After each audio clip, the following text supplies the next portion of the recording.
Alright, here's PIC processor, PIC 18F45K42. It shows it because they're available, they're inexpensive, and they clock internally at 64 megahertz, which means 16 million instructions per second. And here we're driving a Neopixel strip, and I'm just doing a basic marquee drive. Got a Alamex PIC Kit 3, which programs it well. It also does in-circuit debugging painlessly, which is nice. And this is just pretty straightforward code to generate the two waveforms that we need, and then I'm just wrapping around it. So a little bit of tricky timing code in this send to Neo routine, which basically does a pulse width modulation. So depending on whether you want to set a bit high or low, you modulate how long the pulse is high or low, and we're dealing with a couple of microseconds. So it's 7 or 13 or 14 clock cycles at 64 meg. So just some timing loops, some careful use of no op, some splitting of more complex operations on either side of the pulse transition, and then it's all just wrappers. So basic timing loops, and I have a load Neo program, which will let me specify an LED as well as an intensity of red, green, and blue. And then if I call load Neo, it basically just copies the red, green, and blue intensities into consecutive memory locations, indexed initially by 3 times the LED number. And then when I call send Neo, it translates those into the PWM signals that that configure all of the LEDs. So initial setup is pretty straightforward. It's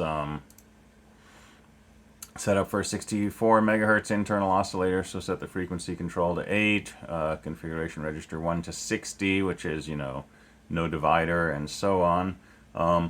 Compared to a PIC 18F1220, you have to do a lot more finagling with the bank select register, but there's a literal command, move literal into bank select register, so you can load those up, and we've got quite a few banks to play with here. The special function registers are scattered among a number of banks, so those need to be dealt with.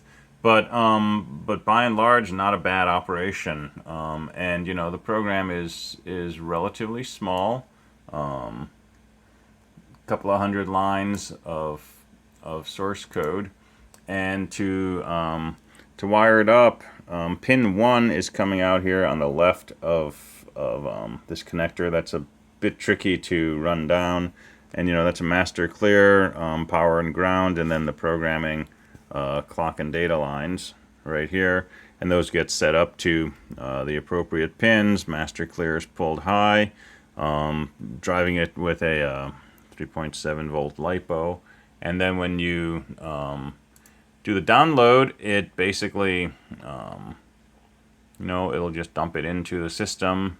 It finds the device, so 17F, so a few hundred bytes of memory, and there you go. And once that's done, you can pull power, put power back on, and it immediately starts running the program. So pretty remarkably convenient, moving from one processor like the PIC 18F1220 to a fairly higher powered processor, even though it's considered a mid-range device. But this thing will talk I2C, it'll talk through a UART, and pretty convenient to play with. So anyway, there we go.